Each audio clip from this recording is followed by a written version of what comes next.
name is Bert Barcelon. My baptism date is on May 23, 1998.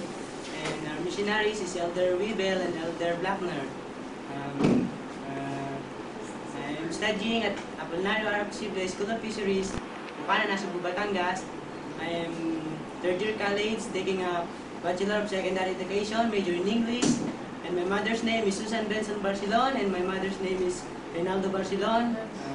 I want to be a missionary someday, so that I can spread the gospel of Jesus Christ throughout the world and through my fellow beings and my brothers and sisters who didn't know the gospel. I love to play basketball. My hobbies are reading and strolling with my friends. Actually, my favorite subject is science, and my second ambition is to become an engineer someday, a successful engineer, so that I can build many bridges, roads, and many tall buildings, like what you have seen in Manila or even in your countries. We are happy in this branch, together with the full-time missionaries and the members.